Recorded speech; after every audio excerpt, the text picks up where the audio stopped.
yang akan kami pelajari mengenai firman-Mu sore hari ini. Itu menjadi pegangan kami Tuhan untuk kedepannya, untuk menjalankan kehidupan kami lebih baik lagi dan lebih serupa lagi seperti Engkau. Terima kasih Tuhan Yesus, Engkau yang telah memulai Tuhan ibadah ini, dan Engkau juga yang akan memimpin dari pertengahan nanti hingga akhir. Di dalam nama Tuhan Yesus kami telah berdoa dan mengucap syukur. Amin.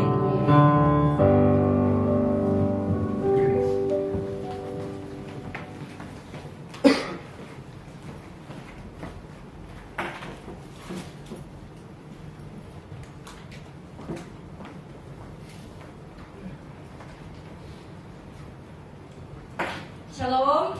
Shalom. Kurang semangat. Shalom. Shalom. Selamat sore saudara-saudari semua. Bagaimana hari ini? Apakah tetap merasakan sukacita dari Allah? Amin. Ditanya bagaimana, malah jawab amin. Amin mah doa, saudara. Siapa yang sukacita boleh angkat tangannya? Amin. Tidak semua. Sekali lagi, siapa yang sukacita coba angkat tangannya. Amin. Gitu dong saudara. Kita masih hidup aja sampai detik ini, itu sudah sukacita terbesar dari Allah. Amin. Amin. Banyak di luar sana yang nggak bisa beribadah, saudara, benar? Banyak di sana yang nggak bisa bangun dari tempat tidur. Banyak di sana yang nggak bisa apa? Nggak bisa datang ibadah. Banyak juga di luar sana tuh yang hatinya rindu banget berkumpul kayak kita semua nih, tapi banyak kendala-kendala yang dialami. Tapi kita diizinkan Tuhan bisa sama-sama sekarang, saudara. Itu semua hanya karena kasih dari Allah buat kita semua. Amin. Dalam 1 minggu ini, bagaimana saudara menjalani aktivitas biasa saja atau berusaha menjadi luar biasa, saudara? Luar biasa. Oh, luar biasa, Murde. Mantap, Murde. Padahal kemarin nggak ketemu kita ya, Murde ya, tapi datang, puji Tuhan, akhirnya ketemu kita. Oke, boleh langsung next, Ben. Baru awalnya aja dulu, Ben. Oke, hari ini saudara kita berbicara.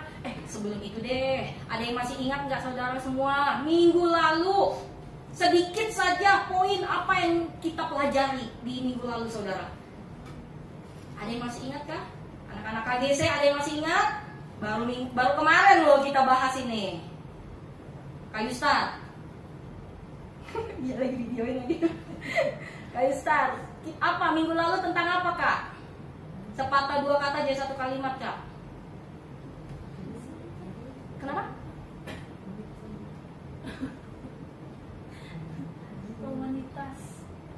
Komunitas apa tuh?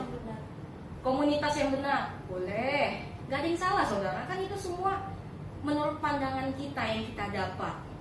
Kalau yang khotbah minggu lalu siapa, Kak Ustaz? Pastor kan? Oh ya. Oke, berarti menyimak. Bagus. Komunitas yang berdampak. Siapa di sini yang punya komunitas? Boleh angkat tangannya, saudara? Pasti semua, saya yakin. Gak mungkin gak punya komunitas. Komunitas itu sering banget diidentikan dengan anak remaja, betul nggak? Atau, oh itu mah kalangan mahasiswa. Oh itu kalangan kayak seumuran Ben nih. Ben SMA, SMP deh? SMP? Oke. Tinggi ya, saya kalah loh.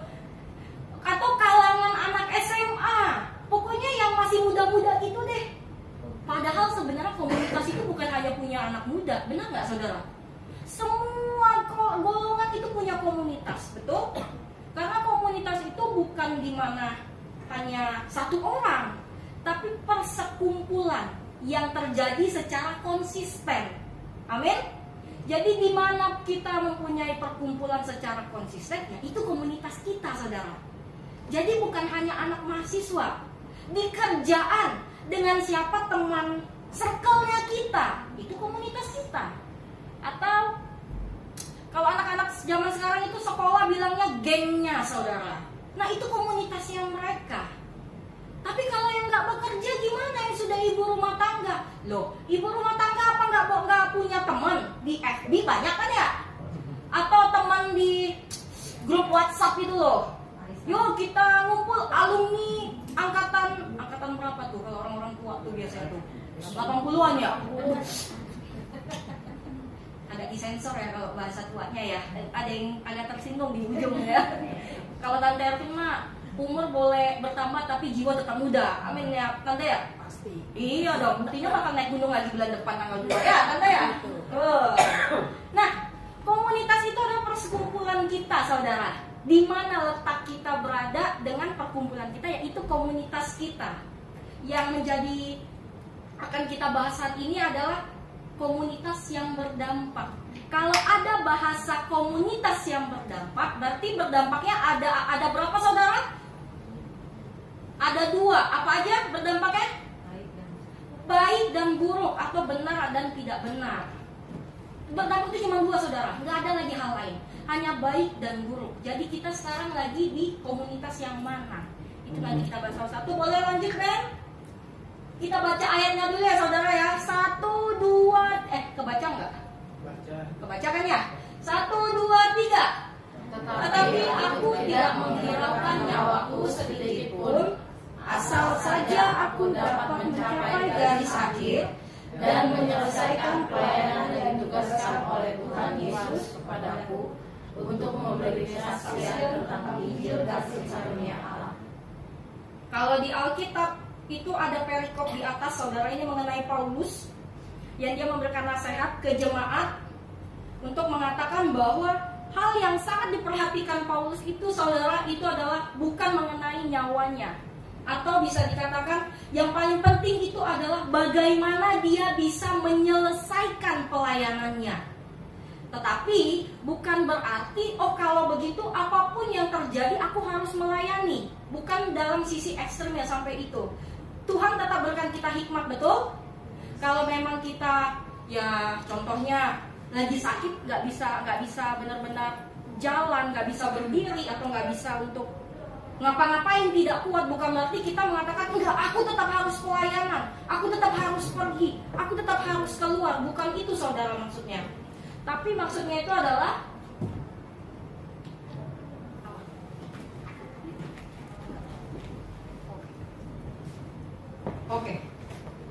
maksudnya di sini adalah di saat kita telah diberi tanggung jawab oleh Tuhan, pelayanan apapun yang Tuhan berikan kepada kita, mari kita selesaikan dengan sungguh-sungguh. Itu maksudnya saudara. Boleh next man? Nah, seperti yang tadi saya katakan saudara, hal yang diperhatikan Paulus bukanlah mempertahankan hidupnya, melainkan yang paling penting ialah dapat menyelesaikan pelayanan yang dipercayakan kepadanya dari Allah. Paulus akan menyelesaikan pelayanannya dengan sukacita dan Kristus dengan nyata dimuliakan oleh hidupnya. Seberapa sering kita melakukan pelayanan saudara di hidup kita, dan tujuan motivasi hidup kita adalah hanya untuk memuliakan Allah saja. Kita melayani bukan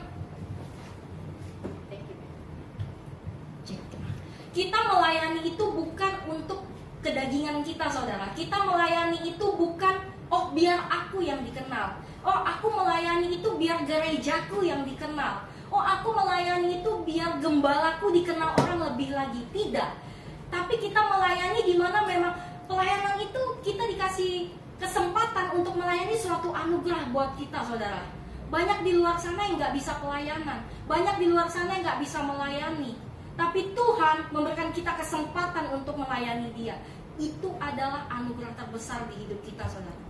Buat apa kita hidup kalau bukan kita untuk melayani Tuhan? Betul? Apa fungsi kita hidup saudara kalau bukan untuk melayani Tuhan? Gak ada. Kita hidup di dunia ini salah satunya goalnya adalah apa? Yang melayani Allah. Melayani Allah bukan hanya untuk yang seperti di hari Minggu ini saudara. Bukan. Melayani Allah itu di mana gaya hidup kita di luar sana. Itu pelayanan sejati.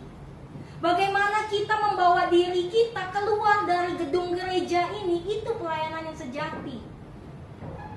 Bukan kita dijadwal main musik, dijadwal untuk dancer di depan, atau singers, atau WL. Bukan itu yang menjadi titik poinnya. Tapi hidup kita saudara, kita ini di luar dikenal sebagai apa? Label apa yang orang lain kasih ke kita? Cap apa yang orang berikan kepada kita di luar sana? Itulah bukti pelayanan sejati kita. Amin. Kalau misalnya, tapi melayani Allah itu tidak mudah. Karena kan kita harus sangkal diri, pikul salib. Betul ya saudara ya? Melayani Tuhan pasti kan dua hal itu, dan itu sangat menyakitkan kedagingan. Benar? Ada yang tidak merasakan sakit saat sangkal diri dan pikul salib, saudara? Ada? Kalau ada, keren banget beneran. Aku mau belajar. Itu menyakitkan, saudara. Kita harus menanggalkan keegoisan kita. Kita harus menanggalkan kepemilikan kita, atau dalam arti ya kita harus menurut orang lain yang terlebih dahulu, bukan kita. Saudara kita yang harus kita layani terlebih dahulu, bukan diri kita. Bukan berarti dengan cara kita harus melayani orang terlebih dahulu kita tidak memperhatikan hidup kita ya saudara, nggak begitu ya. Bagaimana kita bisa menjadi kekuatan buat orang lain kalau kita sendiri tidak kuat, betul? Kita dulu yang harus kuat, baru bisa kita menjadi kekuatan bagi orang lain. Amin saudara. Nah, ada satu ayatnya itu yang dikatakan Paulus, yaitu sebab yang sangat kurindukan dan kuharapkan ialah bahwa aku dalam segala hal tidak akan beroleh malu, melainkan seperti sedia kala, demikian pun sekarang Kristus dengan nyata dimuliakan di dalam tubuhku, baik oleh hidupku maupun oleh matiku. Berat banget saudara, betul nggak? Jadi secara nggak langsung, kemanapun kita melangkahkan kaki kita saudara, yang kita bawa itu namanya Kristus. Kemanapun kita melangkahkan kaki kita, yang disorot orang itu adalah, oh Kristus seperti itu ya, oh Yesus ternyata seperti itu ya. Itu yang akan menjadi sorotan bagi kita saudara. Sering banget saya mengatakan kalau ke teman-teman di Komsel, di KGC kayak gitu, teman-teman jangan lupa, kita kalau sebagai orang pengikut Kristus seperti ikan yang hidup di dalam akuarium. Enggak ketutup, segala sisi kita bisa dilihat, segala aspek kita bisa dinilai. Benar nggak saudara? Segala hal itu kita bisa dinilai, bisa dilihat. Itu hidup sebagai pengikut Kristus. Makanya kita itu wajib untuk membaca firman. Karena apa? Kalau kita nggak baca firman, kita nggak renungin, kita nggak minta hikmat dari Roh Kudus, kita nggak akan tahu gimana cara hidup yang benar. Kita nggak akan tahu gimana cara kita untuk bisa menyelesaikan setiap harinya dalam kehidupan ini. Hanya di dalam Alkitab, di dalam firman itu saudara ada kunci-kuncinya. Amin. Kita tuh sering banget, Tuhan, aku punya satu masalah nih Tuhan, yang lagi aku pergumulkan dalam hidup aku. Tolong dong Tuhan, tolong selesaikan. Aku udah gak sanggup lagi Tuhan. Tolong Tuhan yang selesaikan deh. Tapi di saat Tuhan bilang, oke, akan aku selesaikan. Tapi jangan lupa baca Alkitabnya. Jangan lupa renungin ayat yang dibaca hari ini. Dan jangan lupa itu diaplikasikan dalam kehidupannya ya. Tapi kita masih, setelah kita berdoa seperti itu, besok paginya kita ogah-ogahan. Nggak mau ambil waktu di pagi hari untuk baca teduh, baca satu ayat aja saudara. Atau saat kita bangun pagi, apa yang pertama kita cari? Cari Tuhan atau cari handphone? Cari Tuhan di handphone. Gimana tuh maksudnya? Ya maksudnya ambil Alkitab di HP gitu. Ya nggak apa-apa, bisa diterima. Di saat kita bangun pagi, buka mata, yang harus kita cari itu Tuhan saudara. Benar? Mengucap syukur masih dikasih waktu 1 hari lagi. Iya kalau 1 hari, benar gak saudara? Kalau cuma dikasih beberapa jam sama Tuhan gimana? Mengucap syukur itu hal yang penting saudara. Mengucap syukur dalam segala hal itu menurut saya sama aja saya sedang melayani Kristus. Kenapa? Karena di saat saya mengucap syukur, punya paradigma bahwa ya benar Tuhan, aku memang gak bisa hidup tanpa Tuhan. Tanpa Tuhan aku memang gak bisa apa-apa. Tanpa Tuhan hidup aku tuh nothing, gak ada apa-apanya. Karena itu aku mengucap syukur. Terima kasih Tuhan. Aku bersyukur Tuhan masih memberikan aku kesempatan untuk hidup.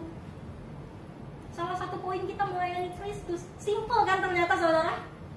Tapi sering banget kita membayangkannya, oh melayani Tuhan atau menjadi pelayan Kristus berarti kita harus bagi-bagi sembako di luar sana untuk orang-orang yang tidak mampu. Harus datang pelayanan itu tepat waktu. Harus pergi ke gereja setiap hari Minggu. Enggak, saudara, itu liturgi. Itu bisa hilang kapan saja. Kalau nanti seperti yang sering kita dengar dari setiap khotbah minggu ke minggu, akan ada waktunya kita nggak bisa berkumpul seperti ini kan, saudara? Akan ada nanti waktunya. Jadi bukan itu esensi melayaninya. Esensi melayaninya itu ada di saat kita keluar dari gedung ini, gaya hidup yang kita bawa untuk di luar sana itu seperti apa. Amin. Apakah di saat kita datang ke suatu tempat, tempat itu menjadi damai, atau di saat kita datang ke suatu tempat malah banyak yang hilang. Karena apa? Karena nggak suka sama kita. Itu di kitanya, saudara. Balik lagi ke komunitas tadi. Kalau tadi kan judulnya komunitas yang berdampak ya, saudara. Di dalam komunitas berdampak ada beberapa hal yang menjadi tipe-tipenya. Boleh next, Kak Prista? Nah, yang pertama itu adalah komunitas yang apa, saudara? Sehat. Yang sehat. Kalau sehat berarti tidak tidak sakit. Komunitas yang sehat itu terdiri dari dua: menjaga perbuatan dan menjaga perkataan. Ini penting, saudara. Apakah di dalam komunitas kita itu terdiri dari orang-orang yang dimana perbuatannya bukan melakukan apa yang Tuhan mau? Atau di dalam komunitas kita itu adalah terdiri dari orang-orang yang melakukan goalnya memang untuk kemuliaan Tuhan? Wah, rohani banget dong kalau kayak gitu. Enggak juga, saudara. Melakukan yang Tuhan mau kan bukan berarti yang kita bawa Alkitab, terus kita kemana-mana, terus kita bacain ayat ke teman-teman, ke orang-orang yang gak kita kenal. Bukan. Itu zaman dahulu. Sekarang gak begitu, saudara. Melakukan apa yang Tuhan mau itu bukan hanya identik dengan membawa Alkitab. Kita menjadi suatu dampak buat orang lain, itu bisa menjadi menjaga perbuatan, saudara. Contoh, kalau misalnya di dalam komunitas kita itu ternyata orang-orangnya sering banget kalau misalnya di dalam perkumpulannya berkata kasar. Mungkin contohnya ya, berkata kasar itu kan gak bagus ya, saudara ya. Berkata kasar, terus kita yang dimana di satu tempat itu bisa menjadi contoh buat mereka. Dan jangan gitu dong, jangan kasar gitu ngomongnya. Emang dia harus dibilang sekasar itu kan? Enggak. Walaupun itu sesimpel itu yang kita katakan, tapi kalau kita secara konsisten mengatakan seperti itu pasti akan menjadi dampak, saudara. Menjaga perbuatan. Perbuatan ini dalam segala hal, sekecil apapun itu akan berimpact buat setiap orang yang ada di tempat kita. Dengan kita senyum saja itu bisa membawa dampak, betul nggak, saudara? Kayu Star tuh paling sering dia senyum sendiri. Oh gila ya, jangan ya Kak ya. Bukan senyum sendiri, maksudnya suka senyum dia. Jadi setiap ketemu orang dia senyum ya Kak ya. Tapi kalau sendiri jangan ya. Iya, kalau ketemu orang aja senyum. Menjaga perbuatan, saudara, boleh dibaca di Efesus 4 ayat 29. Kita buka ayatnya. Efesus 4 ayat 29.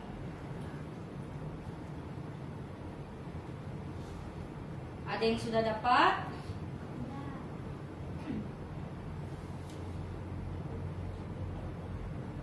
Nah, ada di depan, saudara. Mari kita baca bersama-sama ya. 1, 2, 3. Janganlah ada perkataan kotor keluar dari mulutmu, tetapi pakailah perkataan yang baik untuk membangun di mana perlu, supaya mereka yang mendengarnya beroleh kasih karunia. Saudara, ternyata setiap kata yang keluar dari mulut kita itu bisa mempunyai dampak, saudara. Setiap kata, bahkan setiap intonasi, betul? Itu bisa mempunyai dampak yang besar buat orang lain.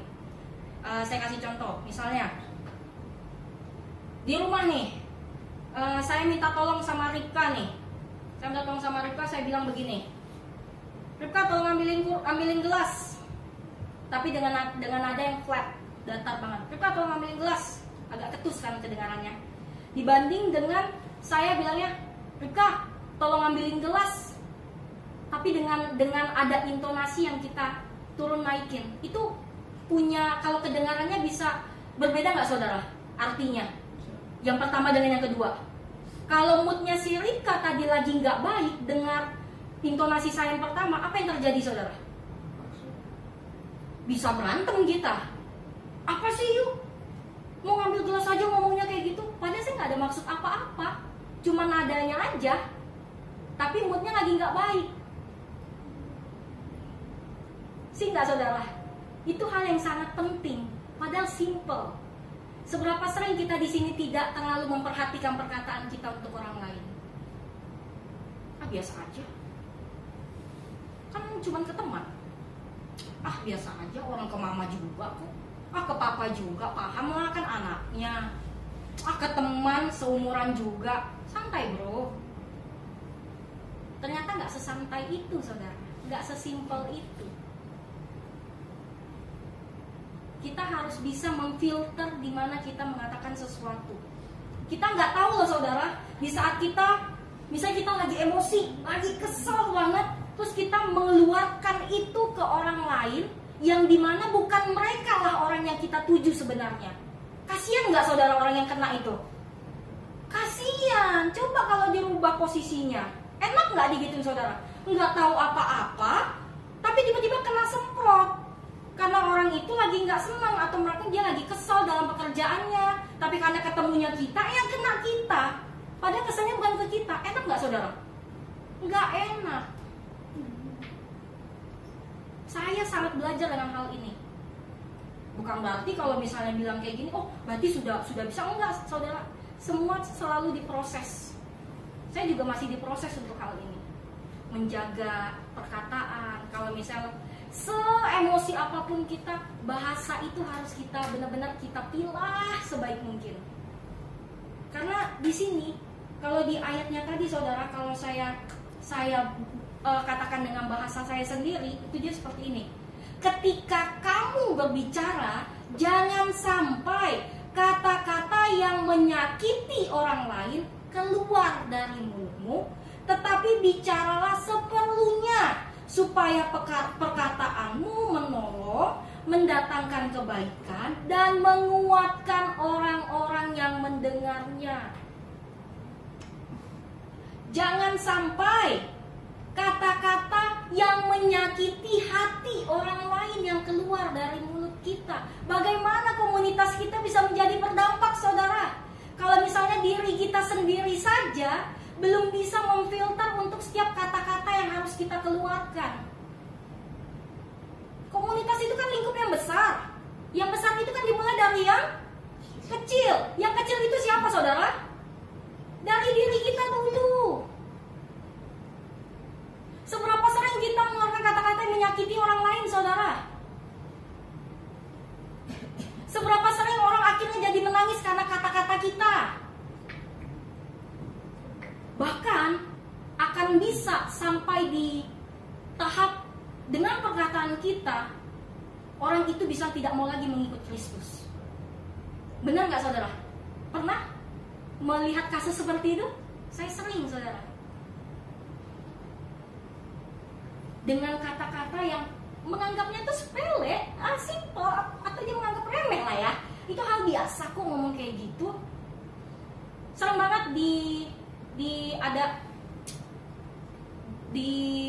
bukan di sini sih, maksudnya waktu saya dulu sebelum pindah ke sini, ada satu komunitas saya saudara yang sangat sering mengeluarkan kata-kata yang tanpa difilter istilahnya. Entah kenapa, karena saya juga percaya, karena saya dibimbing juga saat itu sama ada kakak rohani saya nggak memang tidak tipe yang mengeluarkan kata-kata seperti itu gitu loh, kata-kata kotor. Saya nggak bisa mengeluarkan kata-kata seperti itu. Jadi walaupun teman-teman saya seperti itu semua, ya puji Tuhannya sampai sekarang saya nggak ikut yang begituan.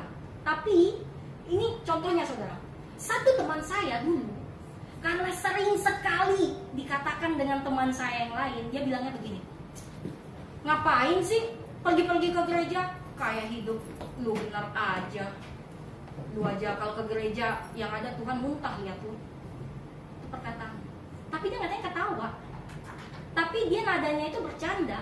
Dan setelah dia mengatakan itu, dia bilang, bercanda ya, kan kita teman. Tapi secara konsisten dia lakukan itu terus. Dan saudara tahu yang terjadi apa? Teman saya yang dikatakan itu, dia pindah dari Kristen. Dia bilang dia gak mau kenal Tuhan Yesus. Gimana caranya mau kenal Tuhan Yesus? Pada mau datang ke gereja dibilang Tuhan muntah lihat dia. Padahal hanya kata-kata loh yang keluar. Tapi membuat dia akhirnya memutuskan pilihan yang sangat fatal menurut saya dalam kehidupan dia. Dia tidak mau mengikuti Kristus lagi. Perhatikan saudara, bukan hanya kata-kata kotor, tapi kata-kata yang menyakiti hati orang lain. Semarah-marahnya kita saudara, seemosi-emosinya kita, mari kita sama-sama belajar untuk menahan, tidak mengeluarkan kata-kata yang tidak baik, tidak mengeluarkan kata-kata yang tidak menyakiti orang lain. Amin saudara. Karena itu menjadi hal utama buat kita itu bisa berdampak. Di saat kita sudah melakukan dan menjaga perbuatan perkataan tadi, kan kita hidup di dalam suatu komunitas. Dampaknya yang kita tadi itu akan bisa rembes saudara ke komunitas kita. Dan baru komunitas kita bisa berdampak. Komunitas kita nggak akan bisa berdampak kalau dari kitanya nggak yang memulai. Benar? Gimana caranya komunitas kita bisa membuat perubahan kalau kita tidak mengambil bagian untuk berubah lebih baik terlebih dahulu? Jaga perbuatan kita. Perbuatan itu apa? Setiap hal gaya hidup kita itu perbuatan kita, saudara. Kalau saya bilang itu Tuhan itu CCTV, bisa ngelihat segala hal kan ya, nggak tertutupi, nggak bisa ditutupi. Mau dimanapun Tuhan tuh tahu kita ngapain, kita lagi buka apa, kita lagi melakukan apa, kita lagi pergi kemana, apa yang lagi kita pikirkan, itu tuh Tuhan tahu, saudara. Kenapa? Karena Tuhan yang menciptakan kita. Itu hal mudah bagi Tuhan untuk mengetahui itu. Jadi kalau memang kita punya rindu, aduh Tuhan aku rindu komunitasku itu bisa menjadi dampak yang positif. Ayo saudara, kita mulai sama-sama jaga perlakuan kita, tingkah laku kita. Dan yang kedua, jaga perkataan kita. Sama-sama kita jaga perkataan kita. Karena kita dengan memberi saksi kepada Tuhan, salah satunya melewat perkataan kan saudara ya. Gimana perkataan kita bisa menjadi saksi kalau itu isinya yang menyakiti orang lain, sumpah serapah yang terjadi? Gak bisa saudara. Wah ini mah berarti kalau begitu yang harus dikatakan harus yang kudus-kudus dong, harus yang di dalam Alkitab semua dong. Enggak, bukan itu maksudnya saudara. Menjaga perkataan itu adalah keluarkan kata-kata yang membangun. Kalau misalnya kita melihat teman kita buat kesalahan, jangan langsung dihakimi. Jangan langsung bilang, kamu nih gak bisa buat apa-apa ya. Kamu masa melakukan hal ini aja nggak lulus-lulus, sudah sampai 10 kali saya kasih contoh. Bisa kita perhalus saudara. Ayo coba lagi. Kalau memang kamu belum mengerti, yang bagian mana yang belum mengerti? Ayo kita coba sama-sama. Tapi maksudnya sama kan saudara? Kalimatnya aja yang dipoles, betul nggak? Tapi di saat orang itu mendengar kita bilang kayak gitu, pasti hatinya, oh berarti saya masih dihargai ya, berarti dia sepeduli itu ya sama kita. Amin saudara. Menjaga yang ini saudara, waktu saya buat ini itu tuh saya sampai nangis loh saudara. Kenapa? Karena sulit. Saya pun mengalami sulit. Mungkin saya nggak ngeluarin kata kotor, kata binatang atau apalah itu enggak. Tapi kalau emosi itu saya tuh sulit untuk hal itu. Gampang banget saya emosi. Boleh tanya orang rumah. Walaupun sebenarnya gampang turun saudara. Paling cuma sebentar doang, udah. Tapi itu kan salah, tetap salah. Walaupun saya nggak mau berkata-kata kasar yang seperti yang dikatakan mungkin nama-nama binatang yang disebutkan, tapi saya sering juga mengatakan kalau lagi emosi, gimana sih, itu aja nggak bisa. Sering. Jadi pas gitu, duh Tuhan ini sulit. gimana? Tapi kalau sulit bukan berarti nggak bisa, betul kan saudara? Mau atau tidak kita belajar itu aja, bukan berarti nggak bisa. Ada kasih karunia kok di dalam hidup saudara dan saya. Ada Roh Kudus yang aktif kok di dalam hidup saudara dan saya yang bisa mengingatkan. Amin. Nah, setelah itu di komunitas yang berdampak itu, setelah komunitas yang sehat, ada komunitas apa lagi, Ben? Komunitas yang berperan, saudara. Coba Ripka kan anak teater nih, bukan anak teater, maksudnya sekolah apa? Itu anak dosennya nggak ada lagi. anak yang di kuliahnya ada teater, itulah bahasanya ya. Berperan itu apa? Coba menurut kamu berperan itu apa sih? Satu kata boleh, satu kalimat boleh, dua kalimat nggak boleh karena kita mau selesai. Kasihan yang sudah lapar. Berperan itu apa, Rika?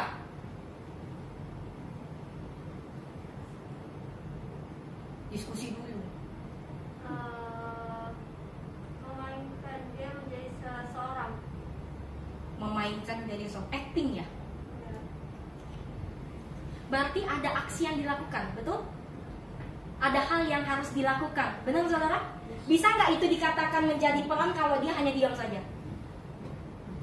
Jadi pohon. Emang dia perannya jadi pohon, jadi diam aja. Bisa? Bisa saudara. Anak-anak saya yang di TK itu kalau perannya banyak, jangan sedih saudara. Ada yang jadi pohon, ada yang jadi bunga, ada yang jadi domba, yang cuma diam, ada yang jadi batu. Jangan sedih saudara, semua bisa kita perankan dengan anak TK. Diam aja. Itu udah berperan. Tapi gak melakukan apa-apa. Cuman diem aja. Gak aktif dia saudara. Pasif. Komunitas yang berperan ini adalah komunitas yang sadar akan yang lain. Kak Yustar, boleh gak aku minta Kak Yustar maju ke depan sebentar?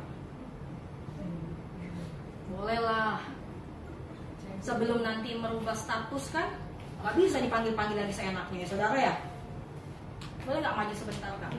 Di sini aja, masa kemana-mana. Tanya ke depan ya kak. Aku mau nanya nih Kak Yustar.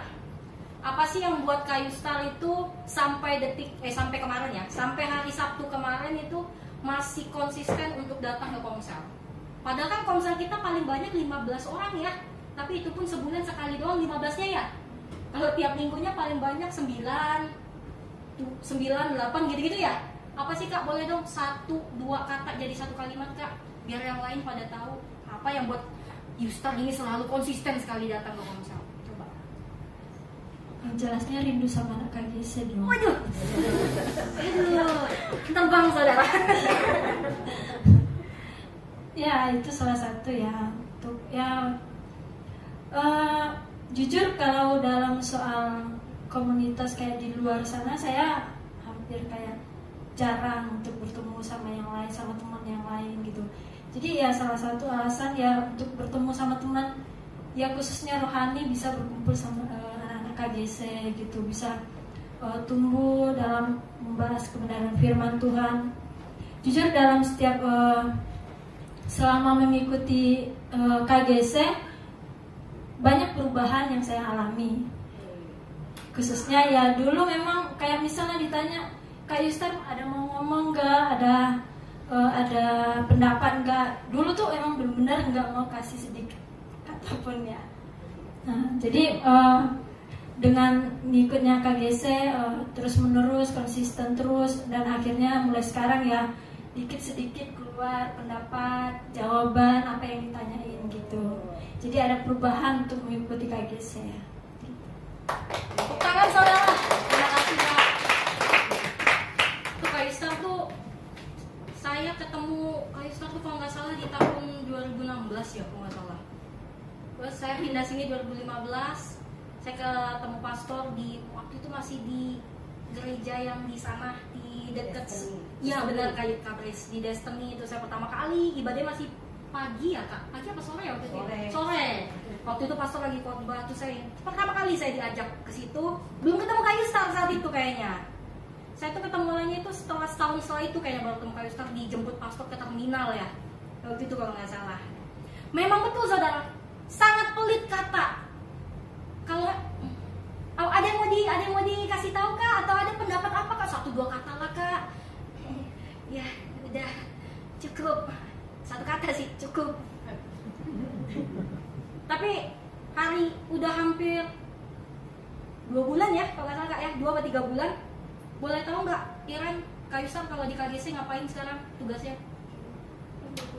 Pimpin pujian saudara. Itu hal yang dimana saya yakin bergejolak dalam jiwanya. Ngomong aja nggak mau, gimana disuruh pimpin pujian? Tapi ada perubahan seperti yang tadi dikatakan. Itu karena apa saudara?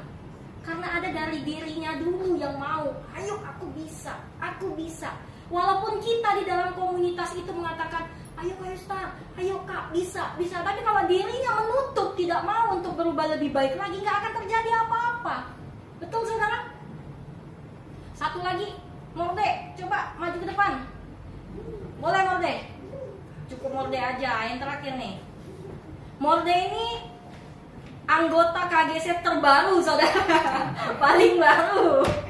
Ini apa namanya, stok lama tapi paling baru masuknya. Boleh tahu Morde, apa sih yang memutuskan dari seri sekian bulan ya aku ajakin Morde ini untuk komsel, tapi hilang nggak tahu kemana saudara. Tiba-tiba pas nggak diajak muncul dan konsisten. Luar biasa nggak saudara? Apa yang buat kamu akhirnya memutuskan datang deh? Apa sih? Oh karena Kak Alfon sudah ada. Oh jangan dong. Sebenarnya siapa namanya? Aku sadar apa namanya? Jangan nangis deh.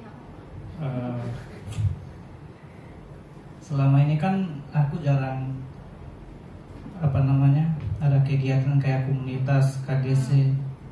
Nah, pas kemarin ya, pas kita komsel gabungan kan, kayak hatiku tergerak gitu loh, kayak pengen melayani gitu.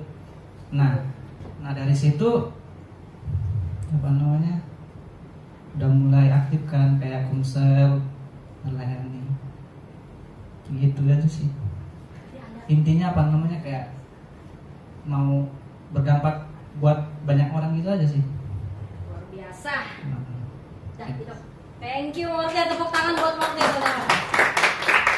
Morde ini adiknya Kak Alfons ya saudara, yang belum tahu, yang sekarang sudah sedang di kota mana itu ya? Ambon ya? Mentawai. Kak Alfons di Mentawai ya? Iya. Boleh lihat di story WA Kak Alfons aktif kok. Ya sangat, dia lagi ngapain aja dibikin di story di WA. Jadi kita tahu apa aja yang dilakukannya gitu ya. Ya 11, 12 sama Kak Yustar lah sebenarnya ya saudara ya. Nah, Morde ini saudara, yang tadi dibilang karena mau berdampak, itu semua juga dorongan dari siapa? Dari dirinya. Mau kita capek ngasih tahu, ajakin sampai kita jemput juga, kalau memang dia belum mau ya nggak bakal bisa. Bener nggak saudara? Kak Yustar, Morde sekarang kalau di KGC ngapain tugasnya? Main musik, gitar, ngiringin WL atau ngiringin Kak Yustar sendiri. Kenapa saya undang mereka berdua saudara? Ini menjadi bukti nyata bahwa komunitas itu bisa berperan aktif buat kehidupan seseorang. Di saat kita benar-benar tulus melakukan sesuatu, akan ada dampak yang besar dirasakan oleh orang lain. Amin. Dan jangan bosan. Ayo, seperti yang tadi Morde bilang, punyai hati yang rindu untuk mau jadi dampak buat orang lain saudara. Gak perlu besar-besar. Siapa yang tahu? Morde, saya ada info ke Morde dulu nggak tadi kalau misalnya nanti akan dipanggil ke depan? Kak Yustar ada info dulu nggak? Enggak. Siapa yang tahu mereka berpikir ternyata hanya karena mereka punya dorongan dari hati, aku mau berdampak aku mau mengalami perubahan ternyata efeknya sebesar itu buat saya saudara. Melihat perubahan mereka itu sebesar itu efeknya buat saya. Semakin membuat saya, oh iya ya Tuhan, ternyata sebesar itu kalau memang kita punya ketulusan hati untuk melakukan sesuatu, itu punya dampak yang sangat besar. Kemarin kita di KGC itu kita tulis-tulisan doa tapi pakai gambar.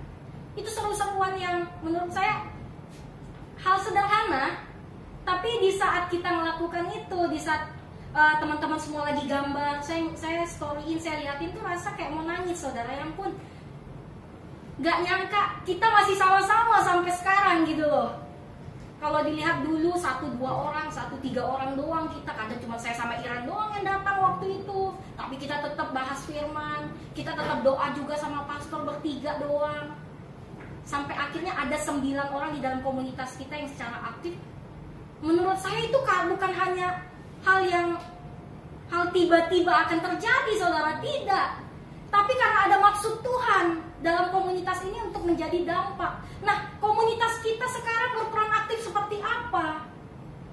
Itu yang harus menjadi pertanyaan besar bagi hidup kita, saudara. Dia bisa berperan aktif karena apa? Karena sadar akan ada yang lain. Dia sadar dia punya saudara sesama imannya. Terus setelah dia sadar, dia ngapain, saudara? Menerima akan yang lain, saudara.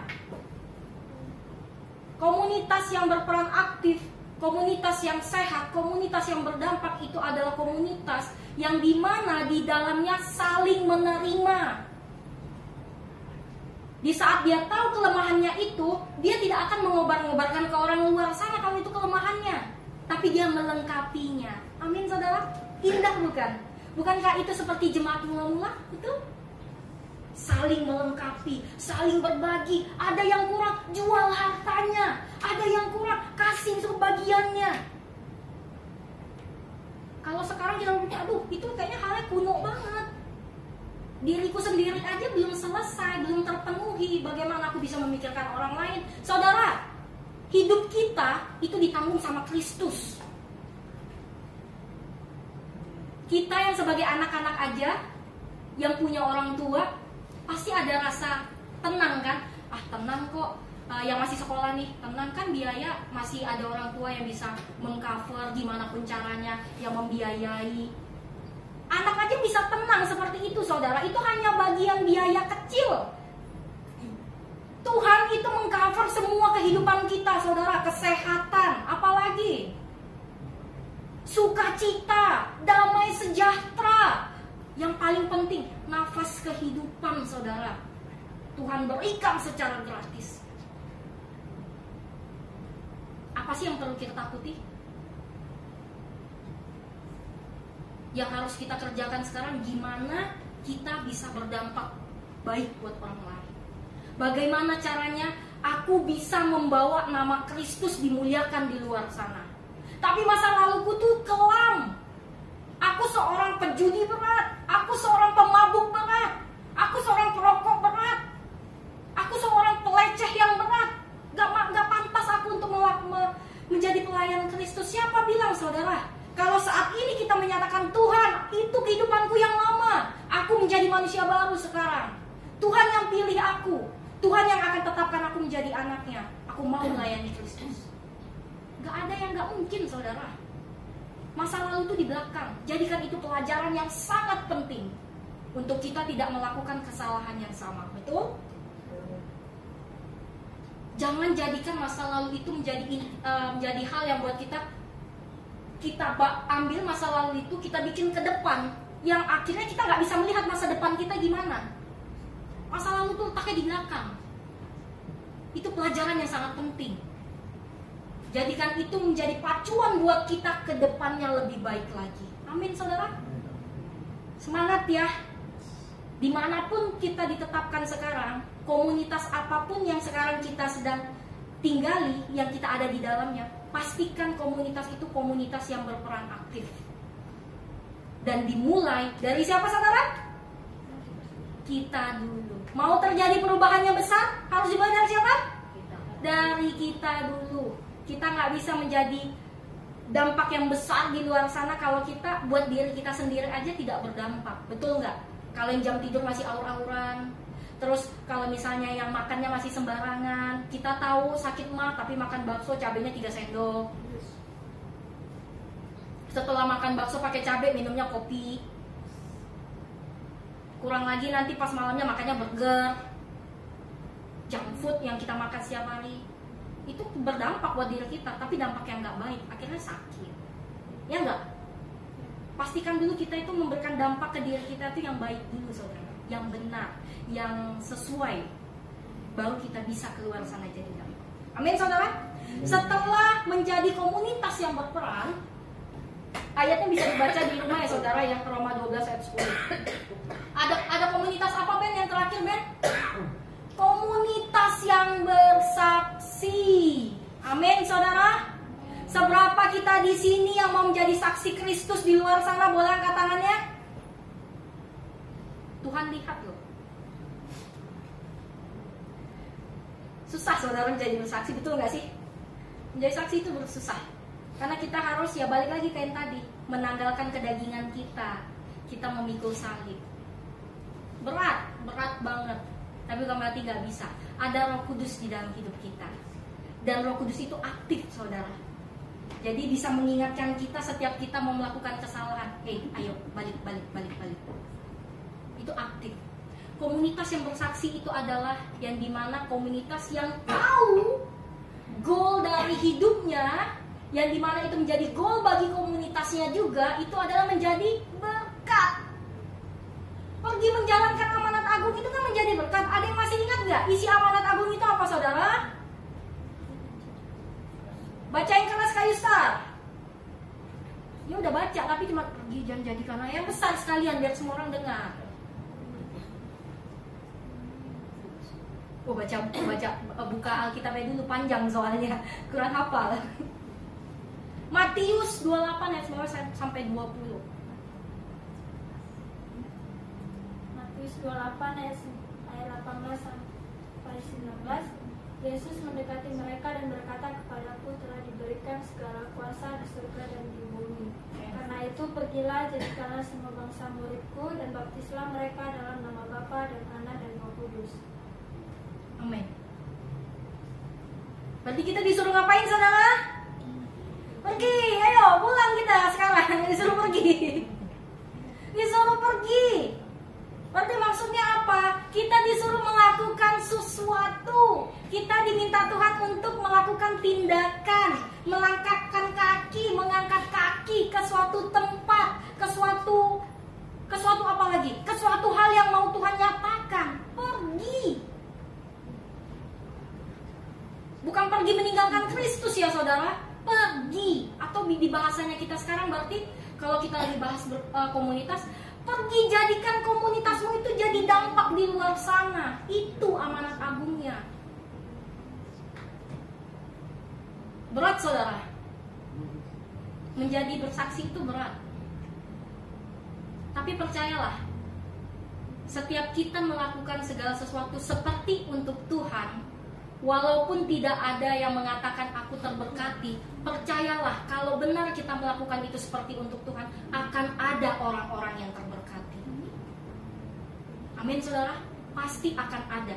Walaupun dia nggak mengatakan aku terberkati loh sama kamu hari ini, enggak. Tapi di saat kita melakukan sesuatu benar-benar seperti untuk Tuhan, secara tidak langsung akan ada orang-orang yang terberkati saudara.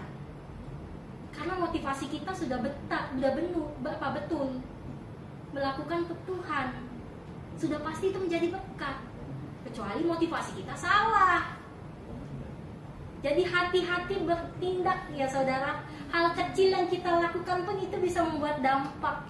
Hal kecil yang kita lakukan itu punya efek yang besar. Dan secara tidak langsung, sebenarnya diri kita ini mau kita melangkahkan kaki keluar saja, itu dengan kata lain kita lagi bersaksi saudara. Kenapa? Setiap tindakan kita, setiap perkataan kita, setiap kita memberikan ide, setiap kita melakukan sesuatu, setiap kita main musiknya bagaimana, setiap kita waktu lagi nyanyi bagaimana, itu kita lagi bersaksi. Bersaksi itu bukan hanya sekedar seperti Kayu Star dan Morde tadi yang ke depan, tidak. Bagaimana hidup kita berjalan, itulah saksi yang sebenarnya. Saat kita main musik dengan benar-benar seperti untuk Tuhan, akan itu menjadi saksi yang nyata buat kita semua. Saat kita senyum menyapa seseorang dengan tulus, itu menjadi saksi juga buat orang lain. Ih, ternyata disapa itu enak ya. Saya tutup ceritanya dengan ini saudara. Saya itu setiap pagi selalu terberkati sama sapam dekat rumah saya, sapam di klaster saya itu. Bapak itu setiap pagi, mau pagi, siang, malam, sore, pokoknya setiap saya mau keluar ataupun masuk, dengan senyum yang bikin hati tuh ces gitu loh saudara. Dia senyum, dia buka gerbangnya, pagi non, pagi, terus pas dia pagi pak, hati-hati di jalan ya. Itu kata-kata yang simple saudara, tapi pas saya dengar itu tuh rasanya kayak, oh iya pak, makasih, saya terberkati loh saudara. Padahal hanya bilang hati-hati di jalan. Itu kata-kata yang biasa sebenarnya kita dengar kan ya. Mau pergi teman kita, hati-hati ya. Tapi Bapak itu membuat saya terberkati sekali saudara. Secara konsisten Bapak itu mengatakan hal seperti itu.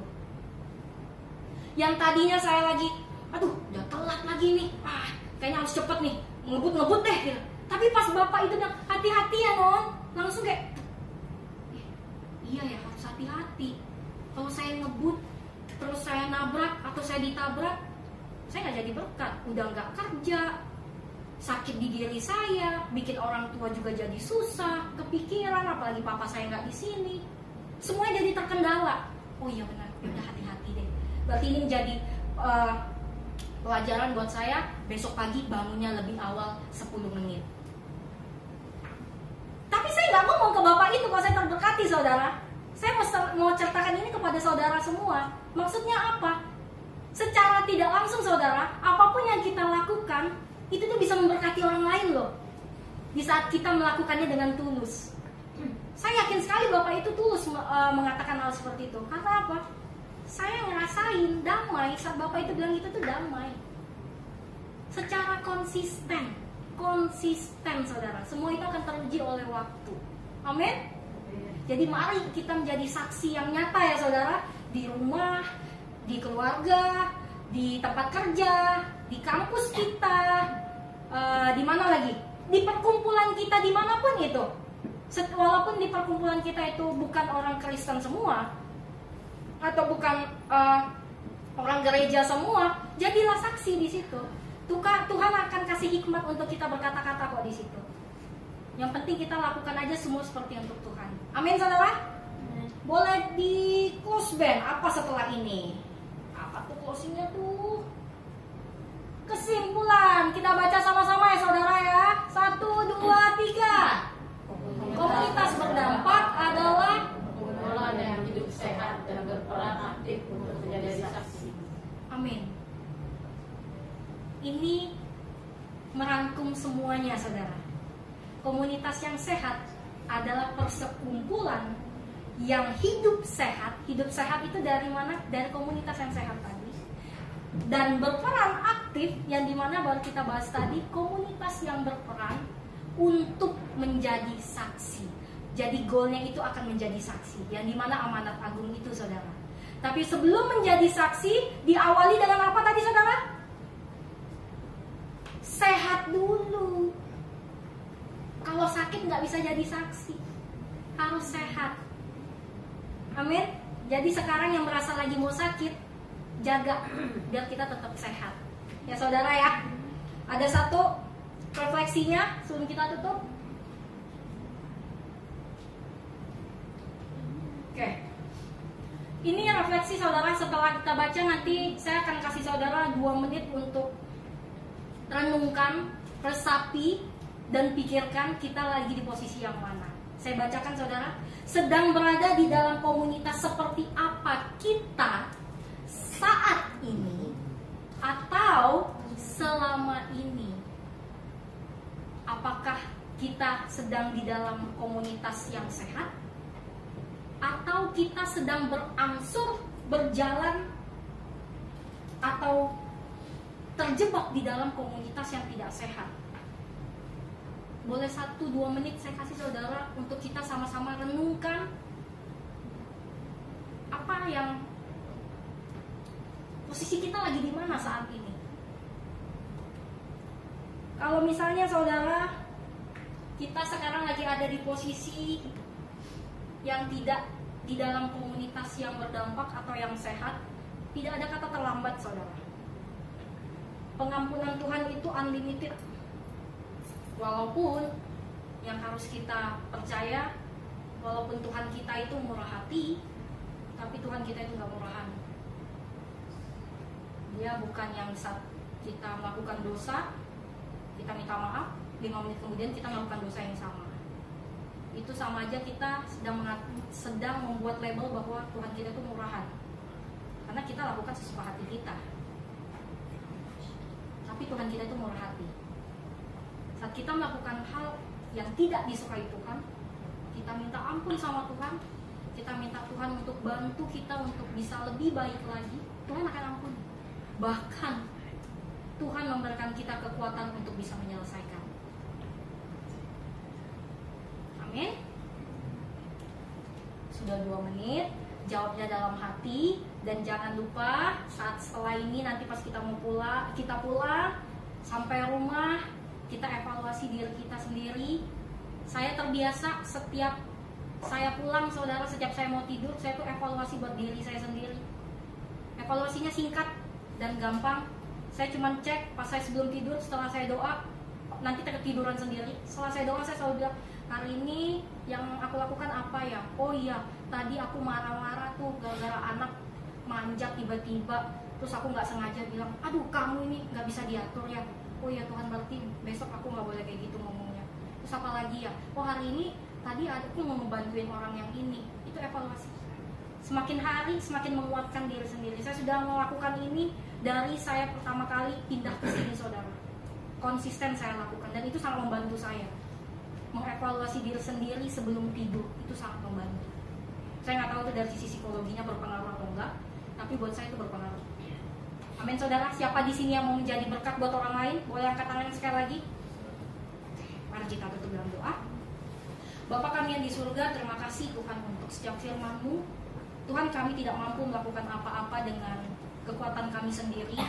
Kami bisa melakukan segala hal itu hanya karena kekuatan daripada-Mu, Bapa. Bantu kami Tuhan untuk menjadi pribadi yang bisa berdampak positif Tuhan bagi sekeliling kami, sehingga setiap komunitas yang ada di mana kami di dalamnya itu bisa menjadi komunitas yang menjadi dampak yang positif Tuhan buat orang lain. Tuhan Yesus, biarlah Bapa setiap apapun yang kami bahas Tuhan, yang kami pelajari, yang kami dengar, yang kami saksikan, yang kami dapati Tuhan saat tadi kami mendengarkan firman, itu bisa menjadi pegangan Tuhan buat kehidupan kami ke depannya Bapa, untuk memimpin kami agar bisa menjadi lebih baik lagi. Tuhan yang beracara dari awal tadi sampai pertengahan hingga nanti akhir, Tuhan juga yang akan menyempurnakan ibadah kami. Terima kasih Tuhan Yesus, kami serahkan hidup kami ke dalam tangan kasih-Mu dan kami sudah berdoa. Amin.